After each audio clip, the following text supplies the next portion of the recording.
Lep dober večer tu v Cankarjevem domu, kjer zdaj že kar celo leto prirejamo jezikoslovne večere v organizaciji odseka za slovenski jezik pri Slovenski matici in v sodelovanju s Cankarjevim domom.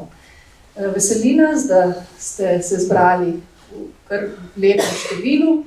Nekaj vas je kar že tudi stalnih obiskovalcev, kar nas tudi veseli, ker nameravamo nadaljevati.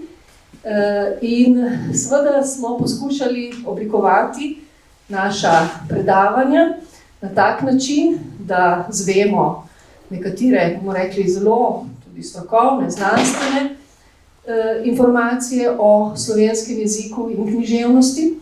Hkrati pa poskušamo tudi, če se da, ko se da, biti aktualni, namreč naš odsek za slovenski jezik pri Slovenski matici je nastal pred 2-3 leti, lahko rečem, na pobudo urednice in tajnice Slovenske matice, ki je danes tudi z nami in jo lepo pozdravljam, dr. Ignacija Fridl Jarc, ko se je zazdelo, da, saj vemo, da slovenščina mora tekmovati z globalnimi jeziki, z globalno angleščino in še marsikatero drugo vprašanje v tej digitalni družbi vezano na naš jezik in vse, kar je v tem jeziku oblikovano.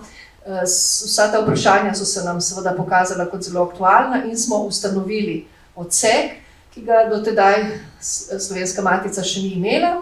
In potem je sicer smo naleteli na koronski čas, ampak zdaj pa to leto smo veseli, da nam je uspelo izpeljati vsa ta predavanja, ki so tudi po 2 predavanji na večer. To je bil pa predlog Cankarjevega doma, ne? In smo tudi hvaležni, ker na ta način lahko oblikujemo takšne, bom rekla, vsebinske enote, celote, ki so morda res za publiko še bolj zanimive. No, in tokrat bomo se posvetili zgodovinskim vidikom. Imamo 2 izjemna strokovnjaka za področje diahronije v jeziku. Tukaj sta akademik profesor dr. Marko Jesenšek, ki ga vsi dobro poznamo kot strokovnjaka za zgodovino jezika, tudi za zgodovino jezika v vzhodnem slovenskem prostoru in seveda tudi kot strokovnjaka za jezikovno politiko, jezikovno načrtovanje. Bil je pa seveda marsikaj še in je še vedno urednik zelo bogate zbirke za področje slovenskega jezika Zora pri njihovi univerzi, kjer je seveda član oddelka za slovanske jezike in književnosti pri Filozofski fakulteti Univerze v Mariboru. Bil je tudi prvi dekan te Filozofske fakultete, ustanovitelj pravzaprav Filozofske fakultete Univerze v Mariboru in kot rečeno, sedaj tudi akademik. In nedvomno nam bo lahko danes predstavil nekaj iz te svoje bogate zakladnice znanja o zgodovini jezika tega vzhodnega slovenskega prostora. No in seveda z nami je tudi kolega profesor dr. Matej Šekli, ki je zaposlen tako na Filozofski fakulteti, torej oddelek za slovenistiko, oddelek za jezikoslovje Filozofske fakultete Univerze v Ljubljani in pa na Inštitutu za slovenski jezik Frana Ramovša pri ZRC SAZU-ju, ki je strokovnjak za primerjalno jezikoslovje, tudi narečjeslovje. Seveda ga poznamo, pa prav v tem letu je bilo zelo odmevno v javnosti odkritje, ki nam ga bo danes natančneje predstavil. Gre za sledi slovenskega jezika v latinskem besedilu, torej za te števnike, ki se umeščajo nekje v čas med Brižinskimi spomeniki in potem tudi prvim nagovorom, prvim tudi slovenskim besedilom v tujejezičnem besedilu, ki smo ga do sedaj že poznali. No, tako da preden dam besedo našima 2 govornikoma, in potem tudi besedo vam, kajti vedno na koncu se kar vname kar lepa razprava ponavadi, tako da tudi tokrat boste lahko svoje mnenje, svoje vprašanja postavili tudi vi. Bi pa, torej, preden se posvetimo predavanjima, bi predala besedo in prosila za nagovor še našo urednico, tajnico, dr. Ignacijo Frideljarc, ki se ji res najlepše zahvaljujem, da je danes tu z nami. Hvala. Hvala lepa za besedo, lepo pozdravljeni v imenu Slovenske matice. Vsekakor dovolite, da ob pozdravu izrečem tudi iskreno zahvalo vodji odseka za slovenski jezik, profesorici doktorici Vesni Mikolič, ki je zasnovala ta predavanja pod naslovom Naj slovenščina odmeva. In kar me danes prav posebej veseli, je to, da naša predavanja očitno odmevajo. Zakaj? Na vsakem predavanju, ki sledi, od pomladanskega do sedanjega jesenskega cikla, nas je zbranih več. In to je pravzaprav tisto, zaradi česar je bil odsek za slovenski jezik pri Slovenski matici tudi ustanovljen. Od same ustanovitve Slovenske matice 1864. leta je namreč v njenih temeljnih ustanovnih pravilih zapisana skrb za slovenski jezik. In pravzaprav dejstvo, da smo dobili odsek, posebni odsek pri Slovenski matici, ki za ta jezik skrbi, po več kot 150 letih je bila tako rekoč absolutno že skrajna nujnost. Zlasti pa zato, ko vidimo, s kakšnimi dilemami se v današnji slovenski jezikovni politiki soočamo in na kakšen način je treba znova in znova seveda vzpodbujati skrb, da je skrb za slovenski jezik nič manjša tudi potem, ko smo postali tako rekoč državotvorni, suveren, samostojni narod z lastno državo. Ker pa vem, da seveda vsi nestrpno čakate na današnje predavanja, torej povabim k besedi akademika, profesorja dr. Marka Jesenška. Izvolite, veselimo se vašega predavanja in hvala, da ste vsi prišli.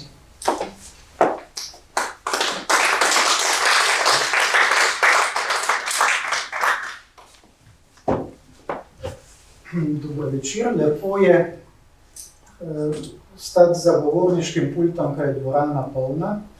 Včasih se bojimo nastopajoči, da bomo govorili organizatorji in samemu sebi. No. Vesel sem, hvala, da ste takšno bojazen uvrgli že čisto na začetku in bova z Matejem imela, verjamem, da zelo hvaležno, predvsem tako publiko, ki bo potem veliko razpravljala. Bolj kot predavanje samo se mi zdi, je potem pogovor tisti, ki je zanimiv. Ko sva se zvestno pogovarjala o čem govoriti, priznam, da sem mislila, da me je poklicala zaradi jezikovne politike. Leto 16 je že mimo in se bojimo, da bo v letu 23 zgodba ponovno taka, kot je bila tistega leta 16. Pa še včasih se kdaj pošalim, pa pravim, da smo rektorje preveč naučili in grejo zdaj bolj pametno in sistematično proti slovenskem učnemu jeziku na ta način, da pripravljajo postopno, po zakonu, vse, kar je potrebno.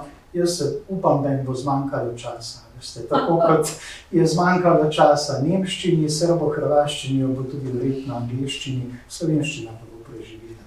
O tem nas uči zgodovina, o tem vsi dobro vemo in jezik, tak, kot ga imamo danes, seveda ni en mrtev jezik, dan enkrat za vselej, ampak je slovenščina, bi rekel, jezik v najlepših letih. Ne?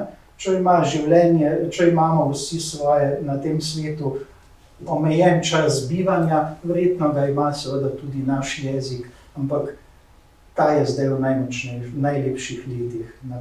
Jaz verjamem, da mu ne bo hudo tudi, če bodo še take pritiske anglizatorji točili.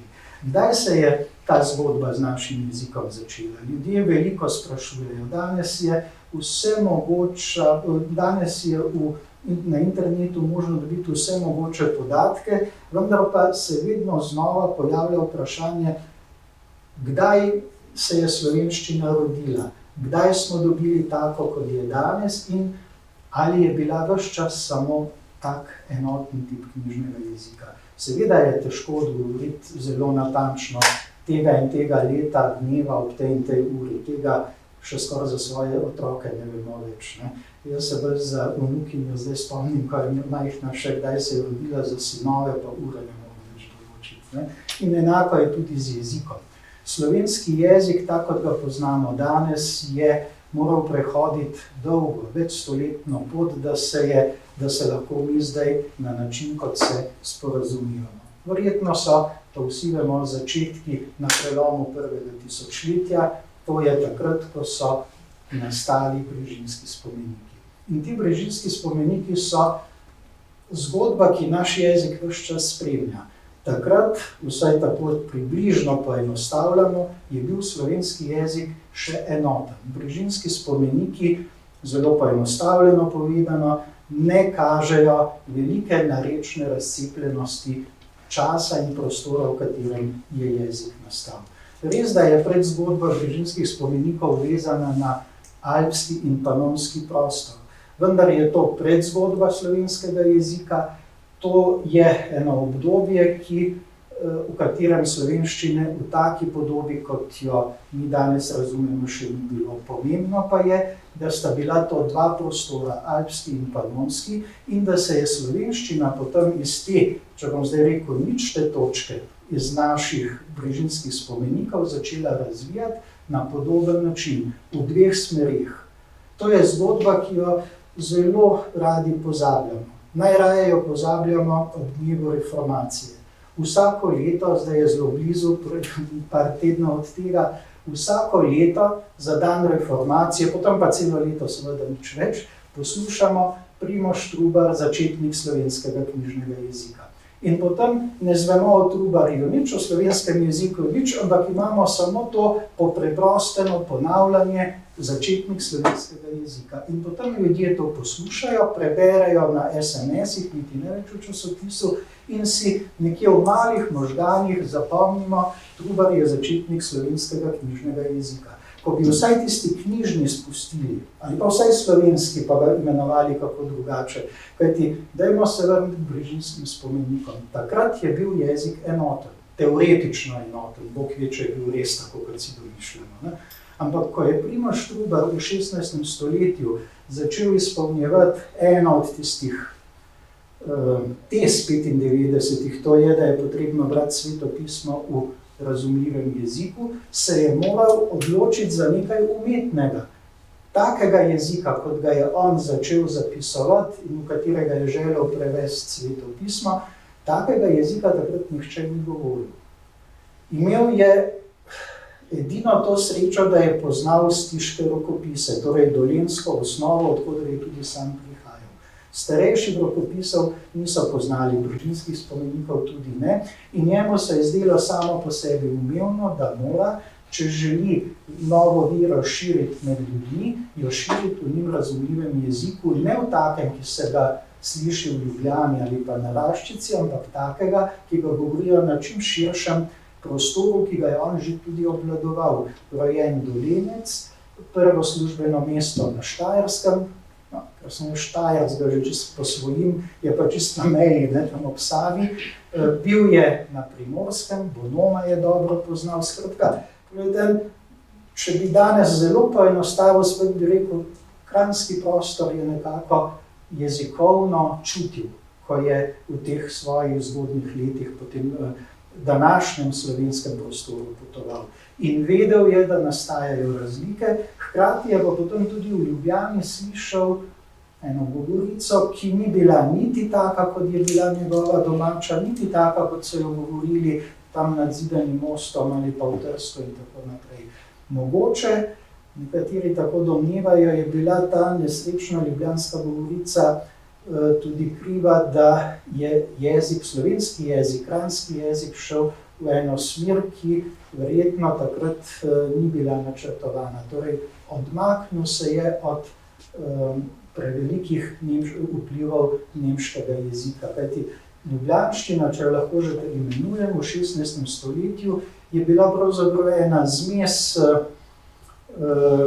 v kateri, torej tu so živeli v bistvu nemško govoreči ljudje, redki slovenski izobraženci, duhovniki, kakšni manj je bilo plemičev, kakšni trgovci, so pa zelo sprejemali v svoje besedišče nemško besedje. In ta germaniziran del je bil neverjetno močen. Vemo kasneje, 200 let po Dalmatinu, kako se je Japelj spopadel s temi germanizmi 16. stoletja, jih je zamenjaval, hkrati pa uvajal nove. No in Trubar je zaradi tega razmišljal jezikovno širše, čeprav, to je pa treba priznati, ni ne vem, kako pazil na jezik. On je postavil sistem, želim jezik, ki ga bodo razumeli v čim širšem prostoru, čim več, če rečemo z današnjim oznakom, čim več Slovencev ali pa Kranjcev, da ga bo razumelo.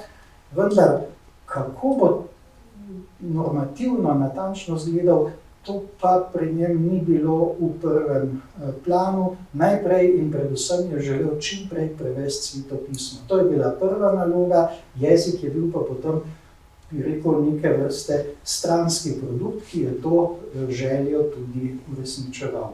In tako so njegovi sodobniki, seveda Trubarja, tudi razumeli in so začeli njegov jezik popravljati, dopolnjevati. Poznamo, da je Krelj jezik poimenoval gospod Trubarjeva kranščina, torej niti ne kranščina, ampak gospod Trubarjeva kranščina, s čimer je povedal, da je to knjižni jezik, ki nastaja, ki ga je Trubar seveda, zdaj spet poenostavil in rekel, si ga izmislil, ni čisto tako bilo, pa vendar ga je sedaj, ko imamo že katekizem, abecednik, dele nove zaveze in tako prevedene, zdaj je pa potrebno pomisliti tudi na normativnost tega jezika.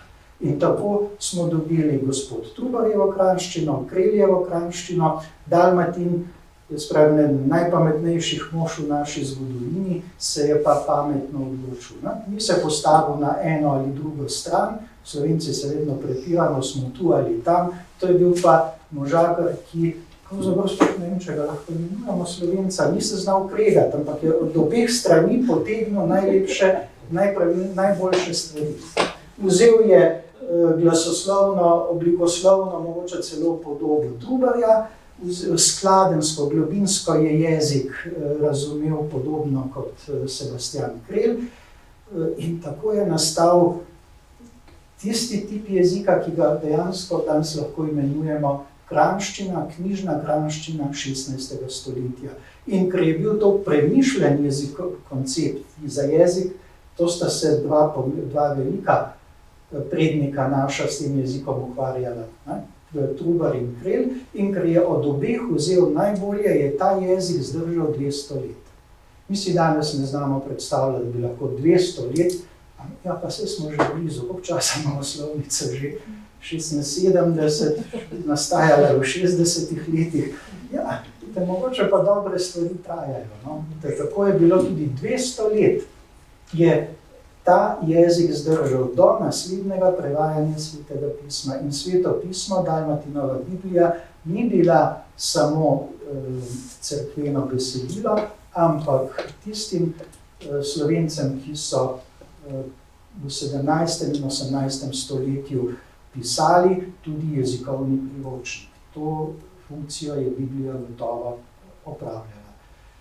No in šele 200 let kasneje je potem Japelj začel razmišljati, da je jezik vendar že nekoliko drugačen, da je prav, da dobimo Sveto pismo v sodobnem jeziku. No, zakaj sem en tak uvod, ki ga vsi dobro poznamo, napravil? Zato, ker se v našem prostoru, zlasti pa v Ljubljani, kar posploši in se knjižni jezik izenači s Trubarjem, oziroma knjižni jezik je kranščina, ali še poenostavljeno, v 16. stoletju je že obstajal slovenski knjižni jezik. Se ne loči med kranščino in ostalimi pokrajinskimi različicami, ki so ves čas obstajale. Zgodba je bila zelo podobna na vzhodu Slovenije. Prekmurci so na enak način kot Kranjci oblikovali svojo različico jezika, ki so ga najprej v cerkvenih besedilih razvijali, potem pa naprej tudi v leposlovju. Seveda nekoliko manj časa kot Kranjci, ker so tudi nekoliko kasneje ta jezik normirali. Tik preden pa je prišlo do združitve pokrajinskih različic, se je pa v začetku 19. stoletja tudi na vzhodu Štajerske pojavila ideja, da bi radi imeli nek normativni jezik, v katerega bi prevajali Sveto pismo in ostale cerkvene tekste. In tudi tu je nastala zgodba na podoben način kot pri Kranjcih in Prekmurcih, s to razliko, da je Štajercem zmanjkalo časa. Začetek stoletja je že bil, pojavlja se Kopitarjeva slovnica, romantična ideja o jeziku je začela malo koketirati s politiko, dajmo dobiti skupen jezik. Skupni jezik je osnova v romantičnem razmišljanju za narod, tisti, ki ima en jezik, je tudi narod. In Štajercem je zmanjkalo časa. Hvala Bogu, Bog ve, v katerem jeziku vam bi jaz danes predaval tukaj. Bom pa povedal zdaj, kako je to teklo. Torej, ti začetki kranjski so recimo bolj znani. Manj znano pa je, kar se je dogajalo na vzhodu Slovenije. Tam so bili prekmurski Slovenci nadaljevalci, spet zelo poenostavljeno povem, ste panonske tradicije. Ne smem reči, da je bil to jezik, ki je bil že v rabi pri Cirilu in Metodu, vendar, ko sta Ciril in Metod prišla k Koclju v ta slovanski panonski prostor, sta tam srečala ljudi, ki so govorili zelo podobno ali celo enako kot pa v okolici Soluna, kot kasneje, ko se je Klimen z Navnom vračal okoli Ohrida in tako naprej. In mimogrede, ko sta Ciril in Metod šla prositi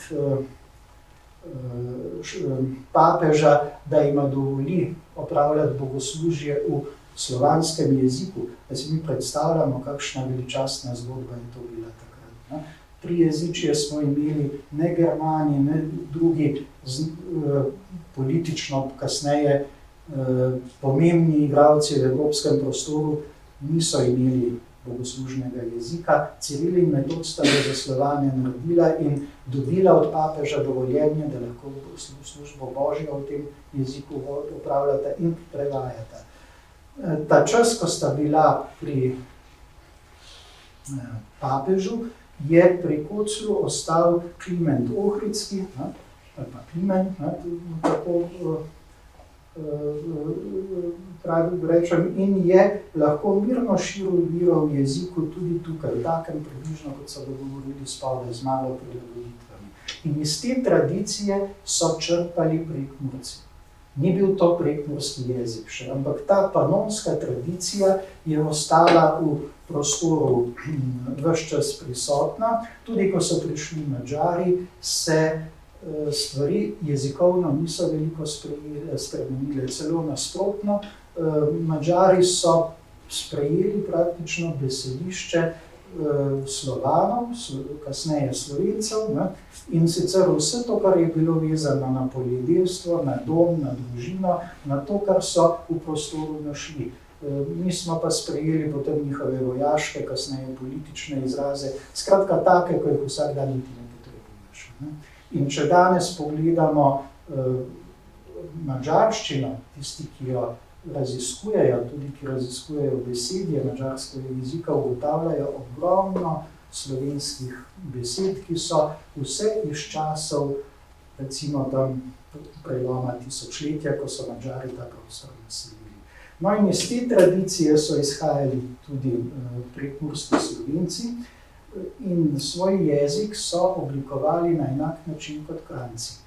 S to razliko, da je protestantizem imel tu nekoliko zamude. Ni bil ravno na začetku 16. stoletja, ampak malce kasneje. In če je kranjski knjižni jezik nastajal kot stranski produkt protestantizma, je bilo enako tudi v Prekmurju. Najprej abecednik in katekizem, glavni nauki nove vire, naučiti ljudi brati in čitati, potem pa takoj želja, da se prevede celotno svetopismo. In ta zgodba, poglejte, je premalo poznana. V šolskem kurikulumu je ni. V Soboti se kaj pove o tem, v Mariboru že ne več, ne? V Ljubljani pa sploh ne vejo, kje je Prekmurje. To je nekje daleč tam na onem koncu sveta. Ne? Tako je neverjetno, kako se vse v bistvu centralizira v tej naši majhni državi. In kaj se je zgodilo potem v Prekmurju? Tam so ljudje zelo dobro poznali tiske 16. stoletja. Dalmatina so imeli, imamo dokaze, da so zelo poceni trgovci ponujali Dalmatinovo Biblijo v Prekmurju. Pa ni bilo pravega zanimanja, ker je ta, jaz bi rekel, nekje v daljavi, alpska osnova bila panonskemu svetu in jezikovnemu občutku tuja. Zato so prekmurski avtorji ali pa ljudje, verniki, dokler niso dobili svojih prevodov, spremljali kajkavska besedila. Kajkavski jezik je bil nadomestni jezik v cerkvi, nikoli pa to ni bil tudi jezik, ki bi ga Prekmurci posvojili kot svojega. Zgolj in samo kot nadomestni jezik cerkve, zato ker niso imeli svojih prevodov. In to se tudi zelo lepo vidi pri poimenovanju, o tem bom kasneje razlagal, kako je poimenovanje slovenski prehajalo iz kajkavskega v prekmurski in potem splošno centralno-slovenski prostor. In kako je bilo zdaj s nastajanjem tega prekmurskega jezika, podobno kot na Kranjskem. Leta 1715 izide do zdaj znana, prva ohranjena knjiga, to je Temninov mali katekizem. Podobno kot na Kranjskem. Takoj zatem abecedarium slovensko neznanega avtorja. Ta teorija nauči brati, pisati in bilo potem preko vire prevajati, spremljati razvoj jezika, prevajati svetopismo in tako naprej. Števan Kuzmič je menda, ker se je jezik zelo hitro takrat še spreminjal, poknjiževal, če lahko ta izraz uporabim, je 15-20 let po teh dveh prvih knjigah ponovno pripravil še en katekizem, še en abecednik, ki je bil jezikovno, tako pravijo, že bistveno boljši, glede na Temninovo začetne poskuse, vendar sta žal obe knjigi izgubljeni. Če bi jih imeli, se mi zdi, da bi lahko s tema dvema izvodoma dokazoval to, kar sem prej povedal za kranjski prostor. Da smo imeli Trubarja, v našem prekmurskem primeru Temnina, ki je želel čim prej in veliko pa čim hitreje prevesti in je manj pazil na jezik. In imeli smo Krelja, na tej strani pa Števana Kuzmiča, ki pa se je zavedal, da je Biblija prezahtevno besedilo, ne samo cerkveno, filozofsko, literarno in tako religiozno seveda tudi. Prezahtevno besedilo, da bi se ga en tak površni jezik na pol narečen še dalo prevesti. In žal nimamo teh besedil ohranjenih, ampak če malce poskušam špekulirati, se mi zdi, da bi lahko postavil podobno protiutež na drugi strani tehtnice. No in kaj se je pa še dogajalo pred tem? Za Prekmurje se mi zdi pa pomembno to, da so imeli Prekmurci knjige že tudi pred letom 1715. Vsaj za eno vemo. To je Agenda Vandalika, ki bi naj bila natisnjena leta 1587. Poglejte, zdaj smo pa že skupaj, Kranjci in Prekmurci, 16. stoletje. In še ena zelo pomembna povezava je tukaj ta, da recimo besedila kranjskih protestantov povezuje s to agendo Vandaliko nihče drug kot tisti možakar, ki je bil zadolžen v Ljubljani, da bo natisnil tudi Biblijo Jurija Dalmatina. Jan Šmandelc je ta umestni povezovalni člen. Kaj se je zgodilo, gotovo veste. Prva slovenska knjiga natisnjena v Ljubljani na Kranjskem, torej v današnjem slovenskem prostoru, je Dalmatinov Jezus Sirah. To je del iz Svetega pisma tudi. Mislim, da ga je Janš Mandelc v svoji tiskarni tam sredi 70. let natisnil. Malo preden sta s Dalmatinom začela načrtovati tisti Biblije in sta imela že zgodbo tako rekoč dogovorjeno, pa je moral Mandelc lepo pobrati šila in kopita in zbežati iz Ljubljane. Kam se je umaknil? Danes bi verjetno sedel na letalo, pa se kam v Nemčijo odpeljal. Takrat pa teh povezav ni bilo. Prehod čez Karavanke je bil zelo neugoden. To ni bilo tunela, bilo je treba iti čez, bil je sneg, težko je bilo. Lažja naravna pot je bila stara rimska pota. Ta, ki je vodila preko Ptuja, v Panonski prostor je ravnina in potem naprej lahko tudi. Ali so se ustalili tam med Madžari, ali pa so šli potem naprej na bavarski ostali prostor. In ta naš Janš Mandelc se je po letu 1582, mislim, ko je moral zbežati iz Ljubljane, ustavil na, govorim z današnjimi geografskimi pojmi, v prostoru, panonskem prostoru, ki danes pripada Slovencem, Avstrijcem, Madžarom oziroma Hrvatom, gradiščanskim Hrvatom. V tem prostoru je nadaljeval delo, ki ga je edinega znal in ga je odlično upravljal. Torej, če je tiskal v Ljubljani, je bil tiskar tudi tam. Izdal je 6-7, po nekaterih podatkih celo 8 madžarskih in nemških knjig in nato je natisnil še Agendo Vandaliko, torej prvo prekmursko knjigo. Zakaj vemo, da jo je natisnil? Zato, ker je obstaja dopisovanje med prekmurskim protestantskim piscem Bakošem in pietistom iz Budimpešte, Mošovskim, ki sta si dopisovala v tem in imamo 3 pisma, v kateri v prvem pismu naš protestant piše: knjigo bom kmalu dobil, ker jo potrebuješ, jo bom poslal. V drugem pismu mu napiše, da je knjigo dobil, da ga zanima in jo bo še sam natančno pregledal, potem mu jo pa pošlje. In v tretjem pismu dobesedno piše: pošiljam ti knjigo, to Agendo Vandaliko, prosim, ko jo boš prebral, ko jo ne potrebuješ več, mi jo vrni. Seveda od tu naprej se je tudi za tem zadnjim izvodom, za katerega vemo, da je obstajal, izgubila sled. Jaz upam, da ne za večno in da se bo kje na kakšnem podstrešju ali pa v kakšni knjižnici privezana tako ali uvezana, kot se kakšna cerkovna urna našla. Vse je podobno kot cerkovna urna, tudi ta agenda. Zdaj, vsebinsko jaz celo domnevam, da je ta prva, pa zdaj izgubljena prekmurska knjiga, zelo podobna Bakoševemu obredniku. Bakoš je namreč 3 mesece imel knjigo doma, preden da je jo poslal svojemu kolegu Mošovskemu. To pomeni, da je moral temeljito preštudirati in da je kasneje izdal oziroma želel izdati tudi svoj obrednik, ostal je v rokopisu. In jaz domnevam, da je ta obrednik ali zelo natančen prepis knjige iz leta 1587 ali pa le delno predelan, ker si ne znam predstavljati, zakaj knjiga ni šla.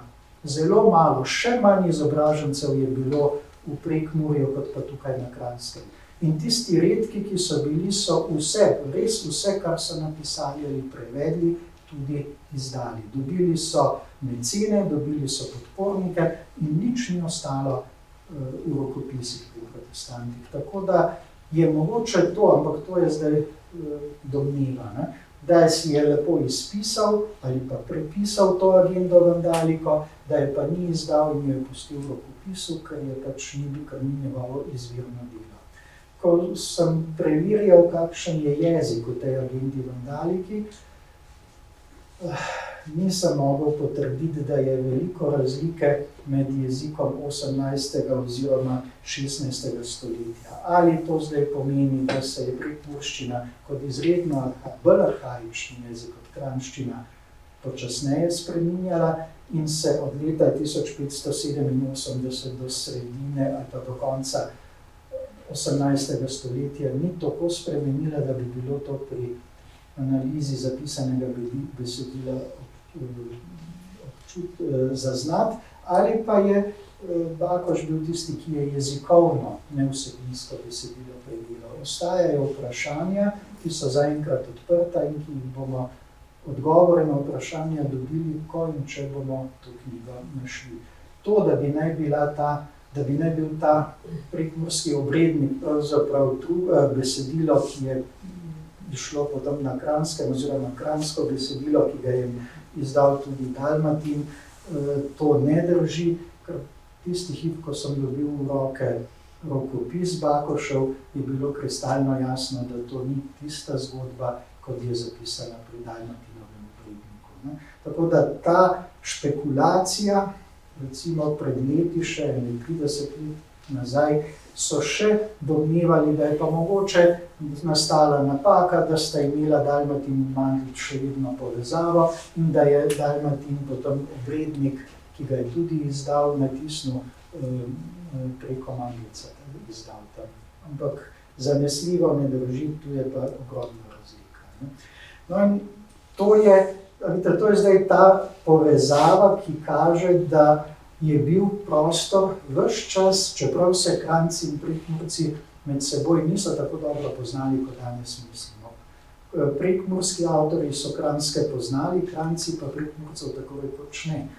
Božidar Rajić je bil prvi, ki je začel te stike v 19. stoletju obnavljati, ki je začel Prekmurce spet predstavljati najprej Štajercem, ki so bili neke vrste most pri poenotenju jezika in potem v srednjoslovenskem prostoru. Ampak naravne povezave so obstajale. Taka je gotovo ta zgodba z Mandlcem. To je res ena lušna zgodba, ki bi jo lahko v šolah bolje izkoristili in preko te zgodbe odprli eno širšo perspektivo, en širši pogled na razvoj slovenskega jezika. S tem bi se Prekmurje, ta prostor med Muro in Rabo, bolj naravno vključil v zgodbo o oblikovanju enotnega jezika. In še druge take podobnosti so. Poglejte, tudi Prekmurci niso začeli iz nič pisati knjige. Tako kot Trubar so imeli po Brežinskih spomenikih, če rečemo, da je skupni začetek rokopisov, veliko. Med njimi je najpomembnejša Martijanska pesmarica. Čudovita, obsežna zbirka protestantskih in katoliških pesmi, ki ima v sebi tudi še nekatere kajkovske, razumljivo, ker kajkovščina je vendar bila tak nadomestni cerkveni jezik, vendar Martijanska pesmarica ena je ta, jaz bi rekel, podobna zgodba, ampak veliko bolj veličastna, kot jo je imel Trubar. Trubar je imel stiške rokopise. Temlin je imel Martijansko pesmarico. Veste, kakšna razlika? In zato je lahko v tako kratkem času, nekateri, ko smo se včasih pogovarjali, pravijo, pa kaj toliko ta prekmurski jezik poskušaš postaviti ob bok kranjskemu, saj je vse skupaj nič ni. Poglejte, tako moč, kot jo je imel, da so v tako kratkem času, ni bilo toliko časa kot na Kranjskem, veliko manj, da so prišli od nič, oziroma celo več kot iz nič, od nadomestnega jezika do svojega knjižnega jezika. To je seveda lahko samo, če obstaja predzgodba. In če je ta predzgodba dovolj bogata in dovolj razvita. In to predzgodbo so imeli in gotovo so poznali, ali pa domnevamo, ker zapisov imamo, da so takrat še poznali vsi ti protestanti Agendo Vandaliko, Bog ve, katere tekste še. Očitno je bilo besedil lahko tudi več. Ta rokopisna dejavnost je bila pa neke vrste vzporedna različica prekmurščine potem vse do sredine 19. stoletja. Jezik se je razvijal podobno kot na Kranjskem, torej v cerkvenih prevodih, potem je pa iz cerkvene prihajal posvetna besedila.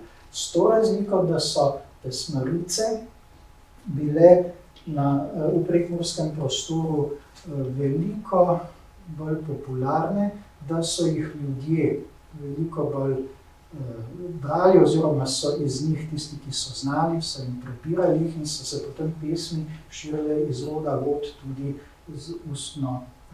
preko ustnega izročila. In tu lahko spremljamo različnost žive govorice in umetnega knjižnega jezika. Jezik pesmaric je bistveno drugačen od jezika, ki ga je potem, če ga je na Kranjskem normiral v taki podobi za 200 let Dalmatin, ga je v Prekmurju Števan Kizmič v prevodu Novega zakona leta 1771. Tisti jezik je umetni jezik, tako kot je umetni jezik Dalmatinova kranjščina, in tako je umetni jezik tudi ta prekmurski knjižni jezik v Novi Zavezi. Medtem ko pa živo govorico pa spremljamo v teh številnih pesmaricah, ki so se potem tudi prepisovali. Obstaja približno, Vilko Novak ima skoraj 100, ne Vilko Novak, Škafar v bibliografiji ima zabeleženih skoraj 100 rokopisnih pesmaric.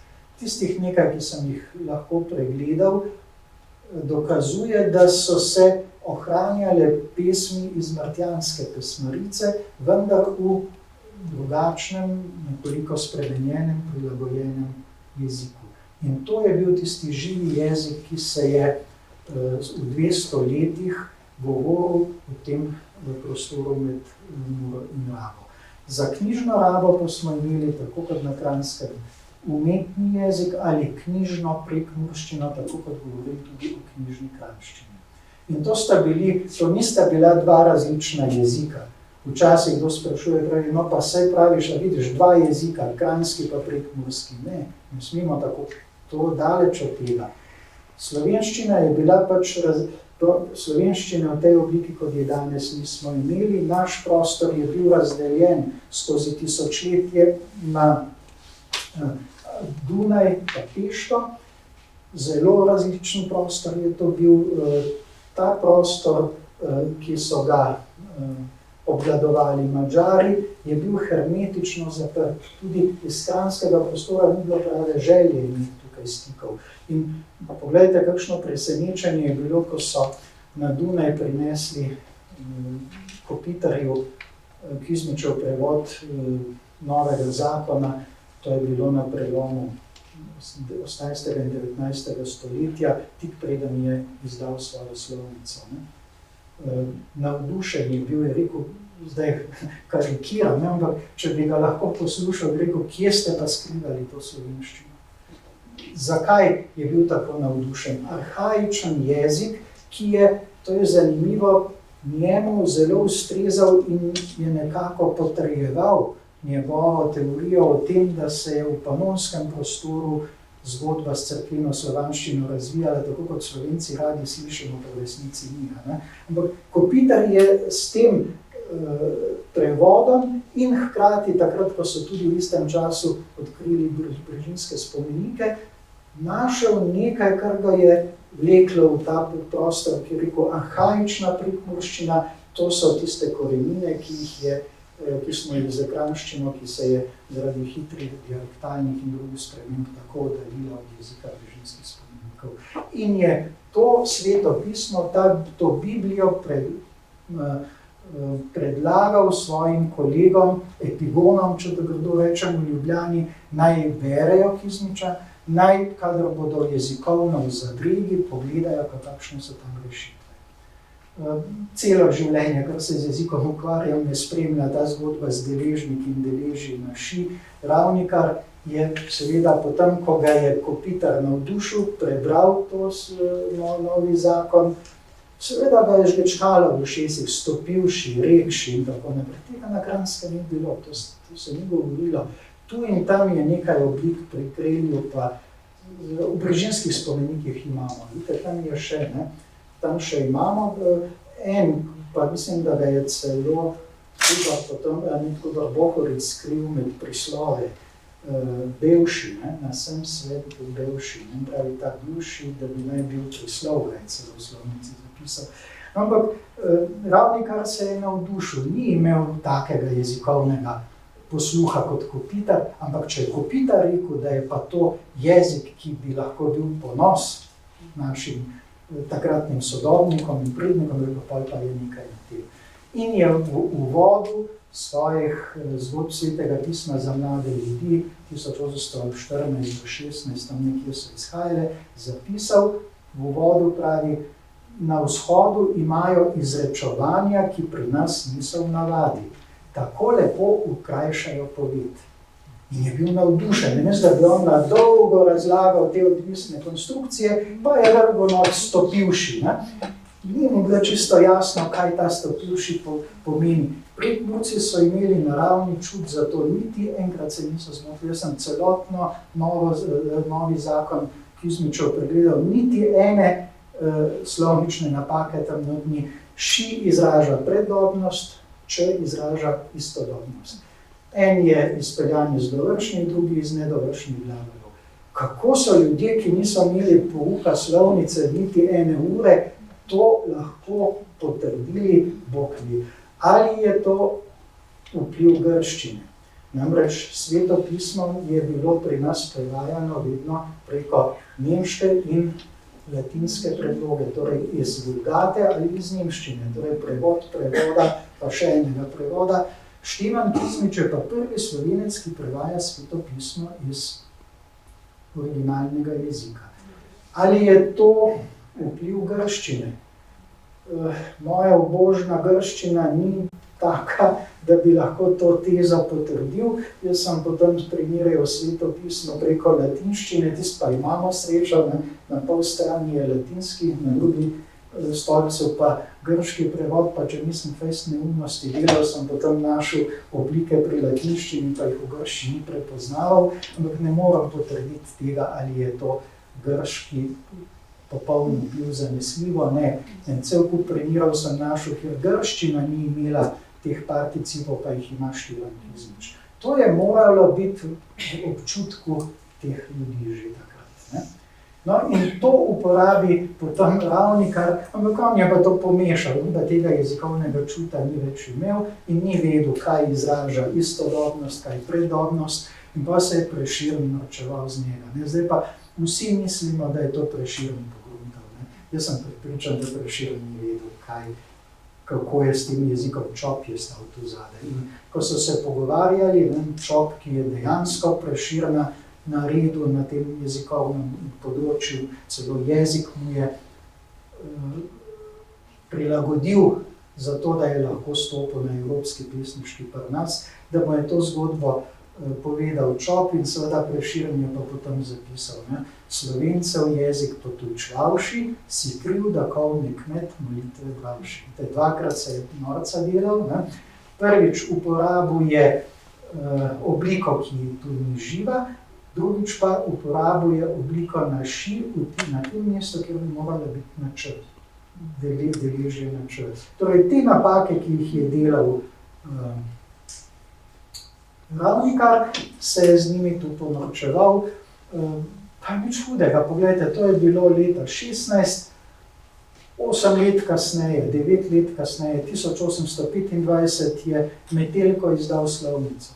Brez velikih cirkusov je napisal ta dva kratka stavka, kot sem vam prej povedal. Eni so predobnost, drugi istodobnost, izpelje se dovršnost in nedovršna oblika iz glagolov in je bila zgodba urejena. In te oblike so bile ena redkih oblikoslovno-skladenskih rešitev, ki so prišle iz vzhoda in so po poenotenju knjižnega jezika ostale tudi v novoslovenščini. Po pomladi narodov, v drugi polovici 19. stoletja, ga ni bilo Slovenca, ki bi pisal ali ki je želel pisati, samo da je želel pisati že, pa da ne bi uporabljal teh oblik. To so bile modne oblike, moral si jih imeti. Če jih nisi imel, si veljal za nepismenega. Ampak nihče jih ni govoril. To so ti umetni bi jaz rekel, pristopi k jeziku, ki nimajo z življenjskostjo nič, nobene zveze, ki pa dolgoročno lahko ali pravilno ali nepravilno usmerijo jezikovni razvoj. In to se je zgodilo ravno na Slovenskem. V pomladi narodov je bila ideja, jezik je narod, bilo je potrebno iz prekmurščine, kranjščine in še štajerskega jezika dobiti dogovor in to poenotiti. In to se je dogajalo približno 20-30 let v 19. stoletju. Pomlad narodov, kranjščina, štajerščina, prekmurščina stopijo, zdaj poenostavljam, skupaj in rodi se novoslovenščina ali enotni slovenski knjižni jezik. Zunanji znak tega enotnega slovenskega jezika so bile nove oblike, to je bila ena zgodba, pisava, slovenica in pravzaprav Blajvajsov uspeh z novicami. Enotni slovenski knjižni jezik se je dobesedno rojiral v novicah. Če novic ne bi bilo, je vprašanje, ali bi se v tako kratkem času poenotenje lahko zgodilo.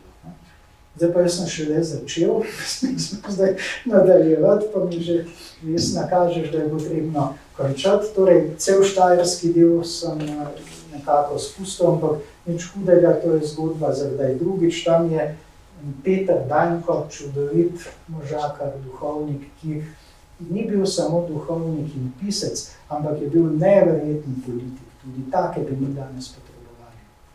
On je, čeprav je zamujal, in s tem končujem, čeprav je bil neke vrste zamudnik v literaturi in v jeziku, on je bil razsvetljenec po načinu razmišljanja, deloval je pa v 19. stoletju. In zdaj, kako v času, ko se Prekmurci začnejo že zgledovati po krancih, ko kranci slišijo, kaj se že na oni strani Mure dogaja, kako zdaj tu vmes Slovencem, zdaj pa že vemo, da smo Slovenci, bo povedati, da pa smo po jeziku vendar pokrajinsko tako drugačen, tako če tudi Dajnko, to je pa moja ura, da hoče tudi Dajnko imeti enake pravice za Štajerce, kot so jih imeli Kranjci in Prekmurci. In sledi Kopitarjevi ideji o pisavi, Dančica je pisava taka, kot jo imamo danes. Samo nesrečni znaki so tisti čirilski č, več pa ideja ta še celo boljša, brez klupic. Zamislite si, kako bi to dušeno. Ampak kaj je bilo, kako je on zgodbo izpeljal? Poglejte, ni imel na začetku veliko podpore, ampak se je znašel, pa je šel kot duhovnik, je šel k šerfu, pa je rekel, ti šerf, poglej, slovnico pišem, svetopismo prevajam, evangelije imam narejene, pišem kmetom za pomoč in potrebe, ti še kakšno leposlovje pripravi, pa v teh mojih črkah, gled, kako so enostavne. Ga je šerf pogleda, ja, kaj je, to bova samo mi dva, ne, a veš, Lah je že to podpisal, no, podpiši. Pa je šerf podpiše, pa šel pa k Lahu, pa je rekel, Lah, glej, šerf je že podpisal. Ne? In je tako dobil na celotnem štajerskem prostoru vse intelektualce, izobražence, razen 3 Tomčkov. To so bili Murko, Slomšek in Krempel. 3 Tomčki so bili, ki mu niso sledili in hvala Bogu, da mu niso. Ne? Murko, za slovnico so ga vsi imeli za Kranjca, ampak če vzamete njegovo slovnico in slovar v roke, jaz ne vem, če bo kdo trdil še danes dobil to Kranjec. Ampak je šel Prešernov koncept. Ne? Slomšek je sploh gledal na enotnost in enako Krempel tudi. Vsi ostali so mu pa sledili, ampak žal čas temu ni bil naklonjen in njegov jezik je bil pravzaprav most, ki je pomagal zbližati kranjščino in prekmurščino. Hvala.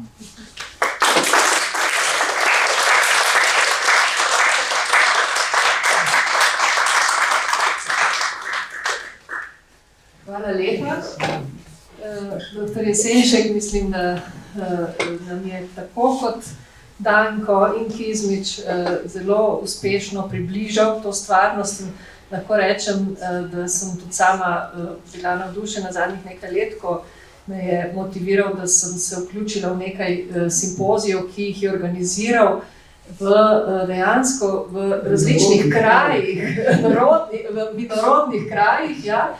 ampak v resnici sem ugotovila, kako so tamkajšnji domačini ponosni na to tradicijo, ne? In da tudi sami imajo še vedno občutek, da v vseslovenskem prostoru premalo poznamo to tradicijo, ne? Tako da hvala in lahko pohvalim kolega Jesenška za to njegovo aktivnost tudi v lokalnem prostoru, kjer v resnici na podoben način povezuje različne akterje, ne.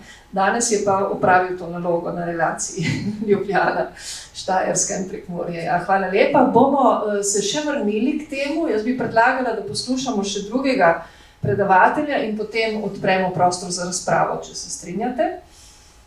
Tako da prosim, dr. Matej Šekli, še beseda je še tvoja zdaj. Ja? Hvala.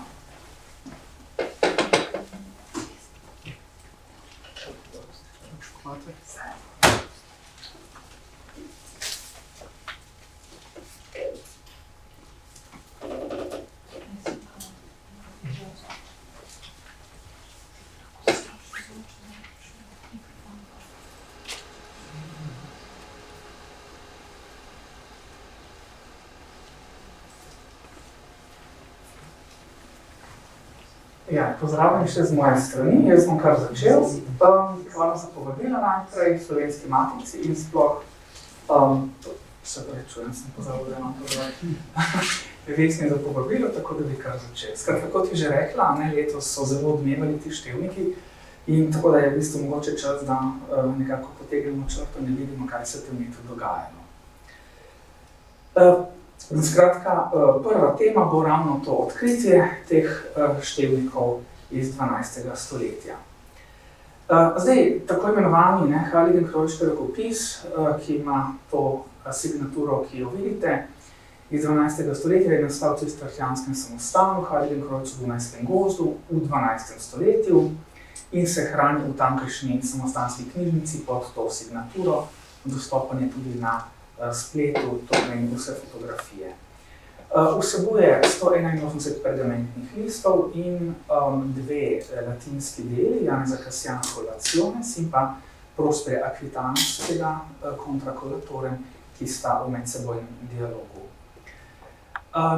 Na naslednjih listih, torej na hrbtni strani 8., 16., 24., 32. in tako naprej lista in na sprednji strani 73. so v kustodah, to so oznake zaporedja lege listu besedil, bomo potem videli, z besedo zapisani števniki od 1 do 10 in sicer ne v latinščini, ki je jezik tega rokopisa, ali pa mogoče v bavarski srednji visoki nemščini, se je tam govorila, v okolici tudi, temveč v nekem slovanskem jeziku. To zdaj tako izgleda, torej imamo rokopis, imamo besedilo latinsko in spodaj, je ta kustoda, tako imenovana, ki je v slovanskem jeziku, recimo, zdaj, ko vidite, in tu imate napisan po et, potem je rimska številka 1, je zelo verjetno za primum, torej prvi, prvi folium zelo verjetno, in potem skratka v dveh delih so zapisani. Ali pa recimo na strani 16 versov imamo, oziroma v bistvu 16 versov, na hrbtni strani 16. lista, drugi. In tu imamo zdaj vseh teh 10 števnikov, od 1 do 10, zdaj približno tako bi se to nekako zelo verjetno takrat bralo, torej edno, drugi, tretji, zdaj ta 4 je precej problematičen, vidimo tam ima nek CE, pa 4 ali če 4 zelo verjetno neka hibridna oblika, vsaj tako predvidevam, med četrti in pa 4 oziroma 4. Potem imamo nek PA, vidite pa NT, to je zelo verjetno za pent. Potem je 6, pri čemer je ta E napisan z I, namenjen s tem znakom zelo verjetno za dolžino. Potem je 7, 8, D, went in pa descent. Tako, zdaj to zelo na hitro, potem nekoliko več o tem. Zdaj, te slovanske števnike sta odkrila tamkajšnja strokovnjaka za rokopise, Alois Heidinger in pa Franz Lackner. Heidinger in pa Harand, Špilingsta, Hera. Herand, se pravičujem, aj narobe. Hera. Hvala. Herad, brez črke N. Hvala. Prosim. In sta preko Edvarda Podkovskega to posredovala poljskima jezikoslovcema, Tadeušu Ivaškeviču in pa Veselu Vidri, ki sta potem te številke tudi prvič objavila lani, kot vidite, v reviji Ročni slavistični, z naslovom Slovenske, karenske, podjunske in črniki v vročinskim rekopiše streče čverči 12. veku in potem s tole signaturo, kar nekako v prevodu pomeni slovenski, koroški, podjunski z vprašanjem, števniki v latinskem rekopisu iz 3. četrtine 12. stoletja. Zdaj, kar je pomembno, je to, da avtorja v tem članku trdita, da natančna določitev zapisanega slovanskega jezika ni možna. Tu imate citata. Nekako vseeno sklepata, da gre za jezik slovenskega prostora, in sicer zaradi prisotnosti nosnih samoglasnikov, ki smo jih prej slišali, pant, devant, descent, zelo verjetno za neko koroško narečje in v prvi vrsti podjunsko narečje, ki seveda stare nosne samoglasnike ohranja še danes. Nista pa izključila, da je jezikovna osnova tega rokopisa lahko tudi poljska, saj vemo, da je poljščina v slavistiki znana potem, da ima nosne samoglasnike še danes. Tu imamo zdaj slovenski jezikovni prostor, da se držimo spomini. Podjuna je tu, in podjunsko narečje je tako rekoč najbolj severno segajoče koroško narečje in ima del podjunščine, ne cel, ampak večji del ima še ohranjena dva nosnika. O tej najdbi je potem širšo slavistično javnost na spletnem diskusijskem forumu Slovlit obvestil kolega Silvo Torkar, ki je med drugim citiral tudi zapis poljskega jezikoslovca Zbigneva Babika, ki je rekel, da gre za malo slovenistično senzacijo. In potem se je začelo nekako prebiranje tega članka in interpretacija. Zdaj, seveda, ta trditev avtorjev, da natančna genealoška določitev tega jezika ni mogoča, je seveda izziv za primerjalno jezikoslovje slovanskih jezikov. Namreč, če jezikovno gradivo to dopušča, od domače povedal, če ga je dovolj, ravno primerjalno jezikoslovje, kot del genealoškega, zgodovinskega jezikoslovja, so zelo jasno, eksaktno metodo omogoča prav to, torej natančno genealoško jezikoslovno določitev poljubnega jezikovnega sistema.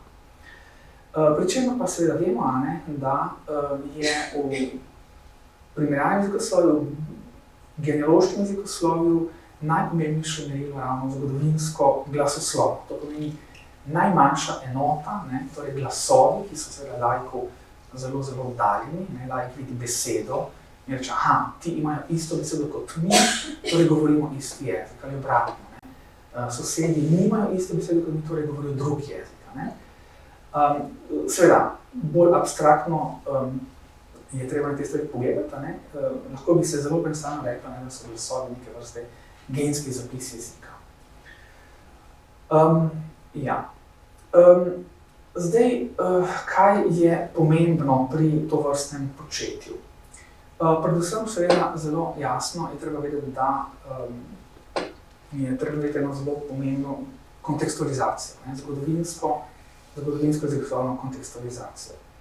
Namreč, kot vemo, se jezik spreminja in spreminjanje rojeva jezikovno raznolikost, lingvo diverziteto in zgodovinsko jezikoslovje v bistvu išče, odkriva jezikovno dejanskost, faktičnost v času, ko je nek pojav nastal oziroma je nek pojav obstajal. Torej, v bistvu ves čas moramo stvari gledati zgodovinsko kontekstualizirano. Ne gre pa seveda pri jezikoslovju za neko proučevanje, dokumentiranje, kako nek jezikovni pojav dojema naivni govorec. Ta seveda jasno vidi jezik samo v svoji sedanjosti in seveda nima pogleda v preteklost in seveda jasno potem stvari interpretirajo lahko precej drugače. In pogosto se to lahko zgodi tudi v jezikoslovju.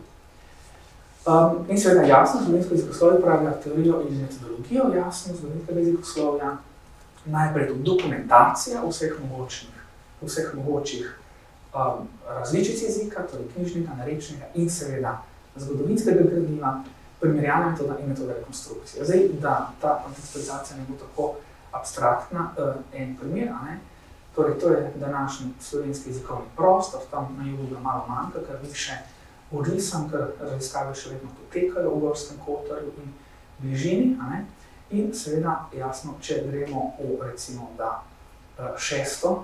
stoletje ali nekako do 12. stoletja, se vzamemo recimo tale znan Korsov zemljevid, imenovan seveda neustrezno v smislu Slovenci po naselitvi, ampak zelo lepo odraža tedanji slovanski jezikovni prostor v vzhodnih Alpah, torej med Donavo zgoraj in Jadranom in Kolpo na jugu.